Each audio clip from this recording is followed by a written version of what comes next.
किंवा काही कोणाला फोटो काढायचे म्हणजे त्याच्या मागे पैसा कमवण्याचा उद्देश नसतो.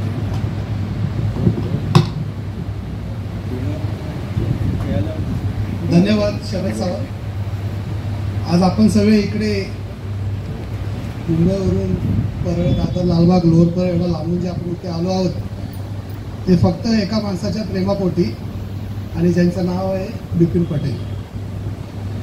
बिपिन पटेलचं काम मी जास्ती आज बोलणार नाही, काही मला त्यांच्या मुलांना पण काही संदेश द्यायचा आहे. बिपिन पटेलचं काम मी काम करताना त्यांना पाहिलं आहे. कामामध्ये अचूक, आळसपणा नाही अजिबात, ॲक्युरेट.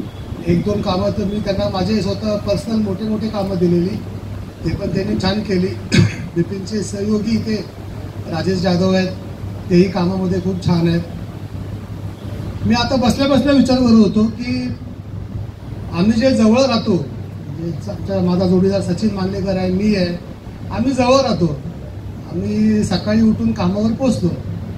पण जे विरारवरून जे येतात, प्रवास करतात, त्याच्यात आमचे शरद सावंत आहेत, बिपिनभाई आहेत, तर ते सकाळी किती वाजता उठत असतील, त्यांना कितीची ट्रेन पकडायची असेल, अच्छा उठल्यानंतर वहिनींना पण उठावं लागत असणार, त्यांना नाश्ता वगैरे द्यायचा आहे, डब्बा करून द्यायचा आहे, मग ते किती वाजता उठत असतील, 3:30-4 वाजत असतील. तो माणूस कामावरती येणार, दुपारी कधी आराम करायला नाही भेटत, परत घरी संध्याकाळी जाता जाता काळोख पडलेला असतो, फॅमिलीला कमी वेळ देतो. एवढा सगळा दगदगी तो करत असतो कुठलाही माणूस, तर तो फक्त मुलांना, त्यांचा आईवडिलांचा उद्देश फक्त एकच असतो की मला आता जगायचं आहे माझ्या मुलांसाठी. प्रत्येकी ते जेवढे पण बसले आहेत, जेवढे पण बाबा आहेत, आई आहेत, त्यांचा उद्देश फक्त एकच असतो की यार मला माझ्या मुलांसाठी जगायचं आहे, बाकी काय नाही राहिलं आयुष्यामध्ये. त्याच्यातच तो आपलं आयुष्य काढतो, त्याच्यातच. आता ते रिटायर झाले, आता ते घरी असतील, तुमच्यावरती खूप मोठी जबाबदारी आली. आता कधी त्यांना असं जाणून देऊ नका, कधी त्यांना दुःख होईल, त्रास होईल अशी कधी कुठली गोष्ट करू नका. त्याचा अर्थ असा नाही आहे की ते काय कोणावरती बोझ झालेत किंवा नाही.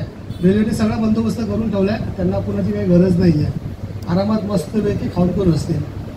पण त्यांना कधी कुठल्या गोष्टीचा विरोध करू नका. जे करायचं आहे त्यांना त्यांच्या मनासारखं करायचं आहे, त्यांना करू द्या. हां, एखादी गोष्ट तुम्हाला जर काय वाटली किंवा काय तर त्यांच्याबरोबर चर्चा करा की बाबा असं नाही तसं नाही वगैरे, हे करा ते करा, पण त्यांना करू द्या.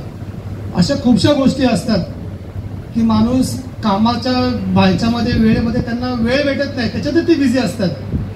एक संडे असतो, संडेला आपण आराम करतो.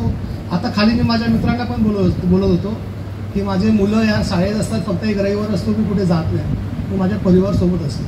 तर असे ते पण विचार करत असणार की मला एक संडे भेटतो, मला माझ्या मुलांबरोबर राहून द्या, माझ्या मिसेस बरोबर राहून द्या, मला कुठे जायचं नाही. आता त्यांना ती संधी आहे, आता त्यांना तेवढा तो वेळ भेटतो.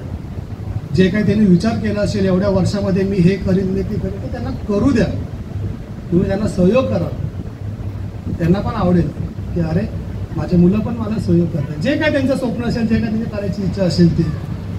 बाकी बिपिनभाई, मी तुम्हाला एवढंच बोलीन, मला जे मेसेज द्यायचं तो मी दिला.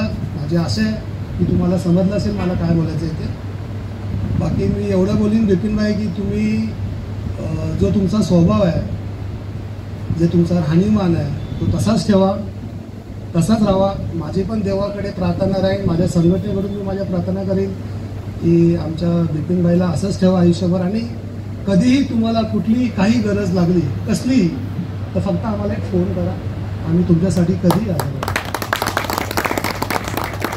याचबरोबर मी माझ्या दोन शब्द. धन्यवाद.